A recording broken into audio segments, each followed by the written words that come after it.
그들은 블라디미르 푸틴을 기네스 세계 기록에 올려야 해요. 하지만 무슨 이유로일까요? 아마도 한 번의 군사 분쟁에서 가장 많은 어리석은 결정을 내린 사람으로요. 그 분야에서는 단연 선두주자일 겁니다. 전쟁을 시작하려고 가장 많은 핑계를 댄 사람은 어떨까요? 그 어떤 핑계도 말이 안 되지만요. 그건 확실히 기록이겠죠.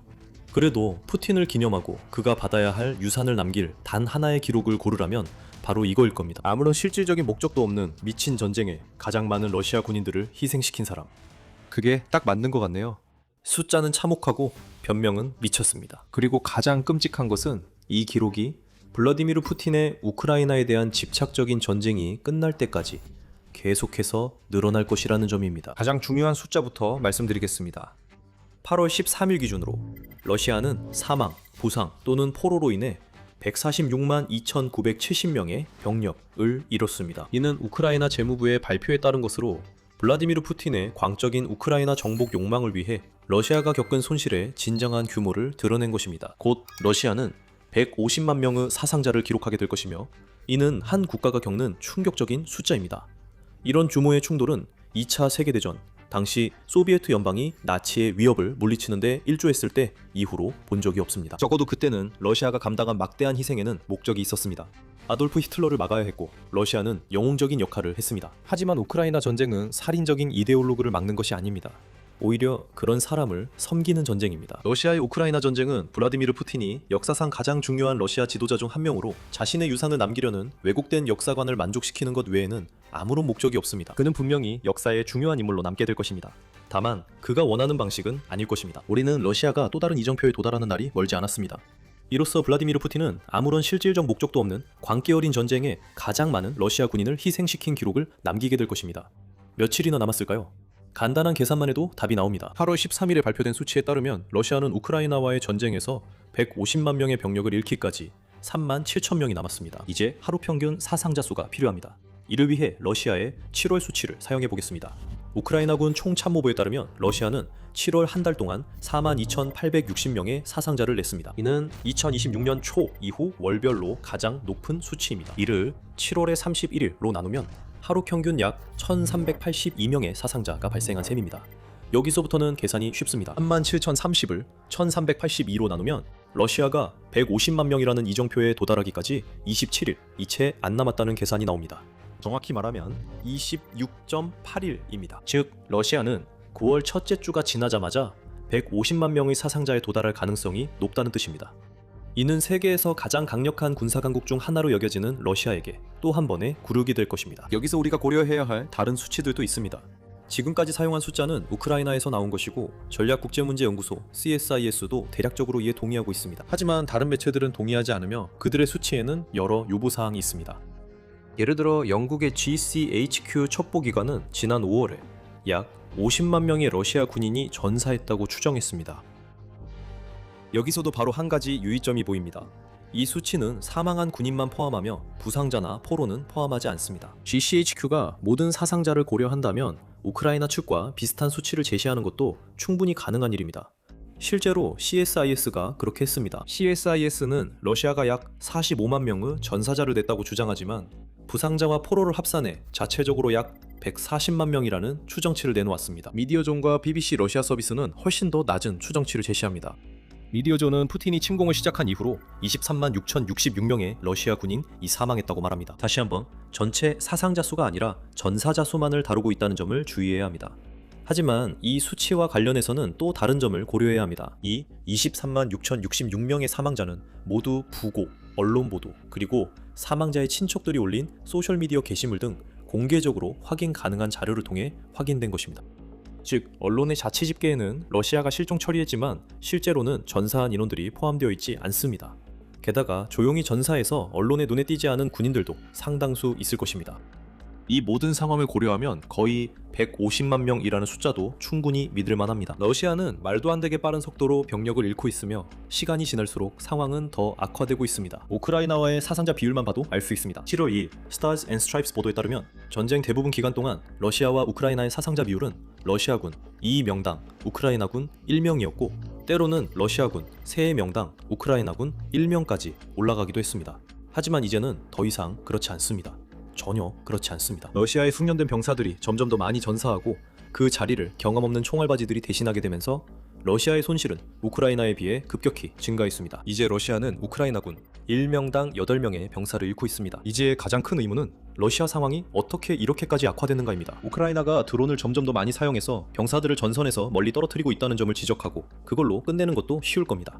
실제로 우크라이나의 드론과 로봇이 우리가 보고 있는 상황에서 엄청난 역할을 하고 있는 것도 사실입니다. 우크라이나가 만들어낸 살상구역을 휩쓸고 있는 FPV 드론과 중거리 타격 드론의 물결이 러시아 병사들을 전선에 가까이 가기도 전에 제거하고 있습니다. 게다가 우크라이나는 최전방 임무의 지상 로봇 시스템을 점점 더 많이 사용하고 있어서 인면 피해를 최대 30%까지 줄이고 있습니다. 웨스트포인트 현대전쟁연구소에 따르면 그렇습니다. 하지만 이 모든 것만으로도 현재 벌어지고 있는 격차를 완전히 설명할 수는 없습니다. 러시아는 단순히 기록적인 수의 병력을 잃고 있는 것이 아닙니다.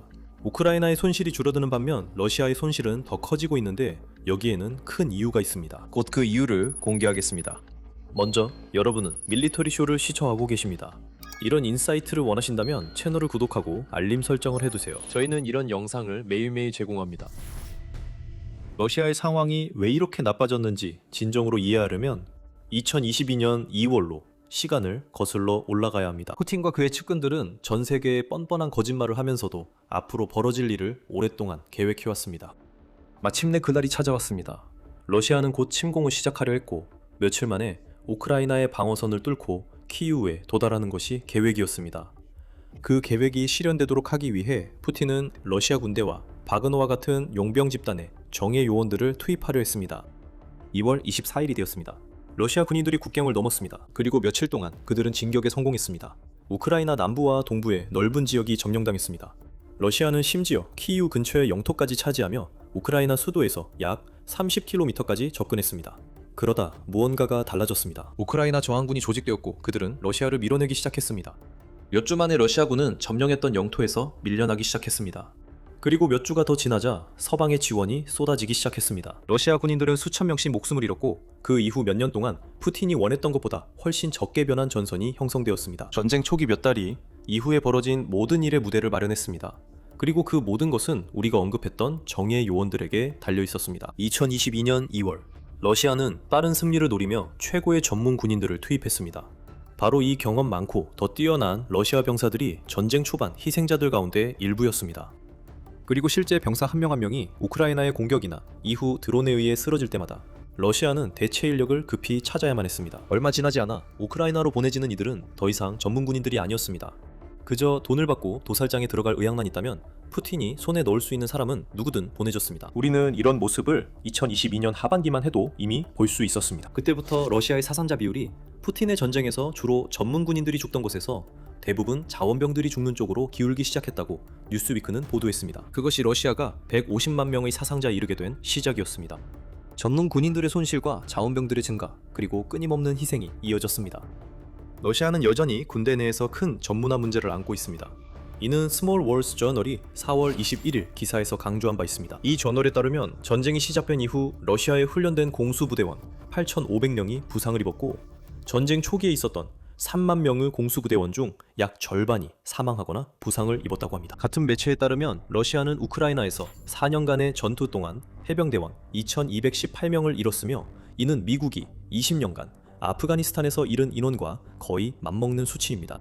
그리고 러시아가 처음 우크라이나에 투입한 900명의 스페츠나츠 요원 중 775명이 전사하거나 전투에 복귀할 수 없을 정도로 심각한 부상을 입었습니다. 이것만으로도 충분히 심각하지만 푸틴의 전쟁 방식에 맞추기 위해 러시아는 이런 정예 부대들을 교체하고 전혀 전쟁터에 있어서는 안 될 사람들로 보병을 보강하고 있습니다. 이들은 범죄자이거나 아니면 그냥 건장한 사람들입니다. 우크라이나가 쉽게 무너지지 않을 것이라는 점이 크렘린에 분명해지자 러시아는 러시아 사회에서 가장 악질적인 사람들까지 모집하기 시작했습니다. 여기에는 뒤틀린 논리가 있습니다. 러시아 내에서 살인이나 중상을 저지를 의지가 있는 사람이라면 우크라이나 군인들에게도 똑같이 할 기회를 조화할 것이고 잠재적인 자유의 기미가 보인다고 해서 결코 도망치지 않을 것입니다. 비꼬는 말은 제쳐두고 러시아는 2025년 1월까지 우크라이나 전쟁을 위해 무려 18만 명의 죄수들을 모집한 것으로 알려졌습니다. 우크라이나 대외 정보국에 따르면 그렇습니다.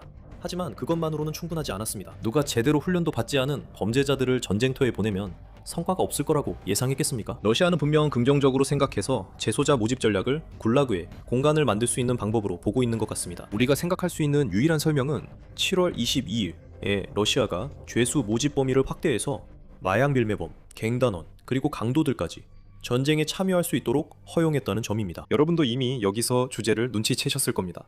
거의 훈련받지 않은 죄수는 전문 군인이 아닙니다. 그 죄수는 이미 모집된 수천 명의 다른 이들처럼 그저 총알바지일 뿐입니다. 그리고 그들은 거의 필연적으로 러시아가 겪고 있는 사상자 수에 추가될 뿐입니다. 하지만 지원자들은 어떨까요? 네, 러시아는 푸틴의 꼭두각시로 쓰기 위해 감옥에서 군인들만 끌어내고 있는 것이 아닙니다. 러시아 전역의 모집 담당자들은 평범한 사람들 앞에 파격적인 유인책을 내걸고 있습니다. 그 당근은 엄청난 입대 보너스과 러시아 평균보다 몇 배나 높은 급여의 형태로 제공되며 이 모든 것은 군대에 인생을 맡기게 하기 위한 것입니다. 현재 우크라이나에 있는 러시아 군인들의 대다수는 크렘린의 제안에 유혹을 받았거나 어떤 경우에는 선택의 여지조차 없었던 자원자들입니다.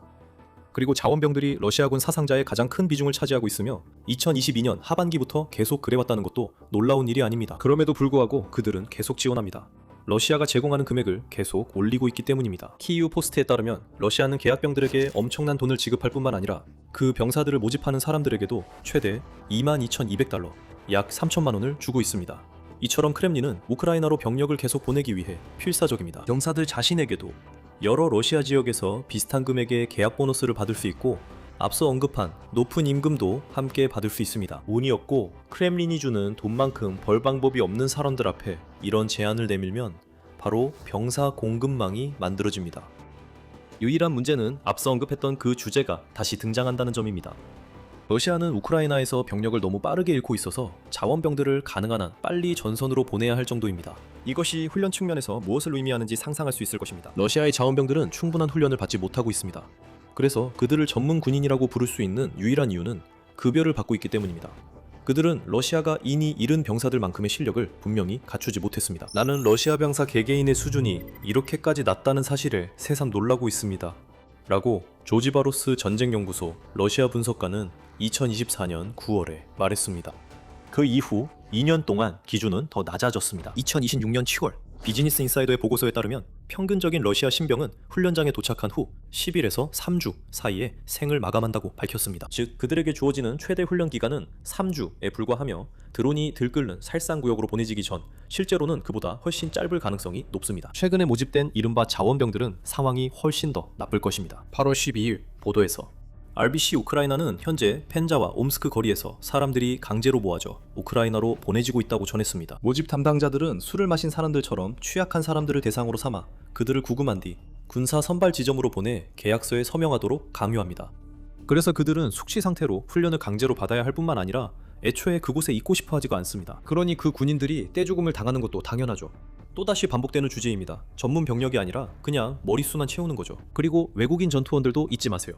우크라이나 대통령 볼로디미르 젤렌스키에 따르면 최대 5만 명의 북한군이 러시아 땅에 배치될 예정이며 후방 역할을 하다가 결국에는 전선으로 나가게 될 것이라고 합니다. 그것은 2024년에 북한이 러시아에 보냈던 약 1만 4천 명의 병력에 더해지는 숫자입니다. 이들은 우크라이나가 역침공으로 점령했던 쿠르스크 지역을 푸틴이 되찾는 데 도움을 주기 위해 파견된 것이었죠. 아프리카도 러시아의 모집에서 예외가 아닙니다. 우크라이나의 스탑 러시안 리크루터스 플랫폼에 따르면 아프리카 국가 출신 약 3천 명이 우크라이나에 파견되었고 그중 약 6분의 1이 이미 사망한 것으로 나타났습니다. 그래서 러시아는 제대로 훈련받지 않은 범죄자들과 자원병들이 군대의 대부분을 차지할 뿐만 아니라 통하는 언어를 구사하지 못하고 실제 전투를 한 번도 경험해보지 못한 병사들까지 보유하고 있습니다. 이 시점에서 러시아가 어떻게 150만 명에 가까운 사상자를 내게 되었는지 굳이 설명할 필요도 없습니다. 너무나도 명백하죠. 그리고 푸틴이 자신의 독특한 기록을 쌓아가면서 보지 못하는 것은 우크라이나에서의 전쟁을 계속하기 위해 자신의 나라 전체를 극적인 몰락으로 내몰고 있다는 사실입니다. 이미 푸틴이 50만 명의 러시아인을 동원할 준비를 하고 있다는 이야기가 나오고 있으며 크렘린은 그가 이를 실행할 수 있도록 법적 장치도 이미 마련해 놓았습니다. 푸틴이 실제로 실행에 옮긴다면 거리에서 사람들을 강제로 끌고 가는 방식은 훨씬 더 대대적으로 확대될 것이고 1940년대 이후 가장 불온한 러시아 세대에 더 많은 이들이 결국 목숨을 잃게 될 것입니다. 이 한 번의 조치로 푸틴은 러시아를 우크라이나와의 전쟁으로 앞으로도 수년간 끌고 갈 의도를 드러내게 될 것입니다. 그리고 우리가 수년이라고 말할 때 그 말을 믿으셔야 합니다. 전쟁연구소의 자료에 따르면 7월 한 달 동안 러시아군이 전진한 지역은 겨우 37.85 제곱킬로미터에 불과했습니다. 이것은 정령이 확인된 영토만을 의미하며 러시아가 소수 병력만 침투시켜 그 병력들이 우크라이나군에 곧 소탕될 곳은 포함되지 않습니다. 이것을 좀 더 이해하기 쉽게 설명해 보겠습니다. 우크라이나는 작은 나라가 아닙니다. 면적이 약 60만 3,550제곱킬로미터에 달합니다. 이 중 러시아가 크림반도를 포함해 약 20%를 점령한 상태입니다. 그 20%를 제외하면 러시아가 점령해야 할 우크라이나 영토는 48만 2,840제곱킬로미터가 남습니다. 러시아는 한 달 동안 37.85제곱킬로미터를 점령하는 데 그쳤습니다. 그리고 그 달은 4월. 이후 러시아가 가장 성과를 낸 달 중 하나였습니다.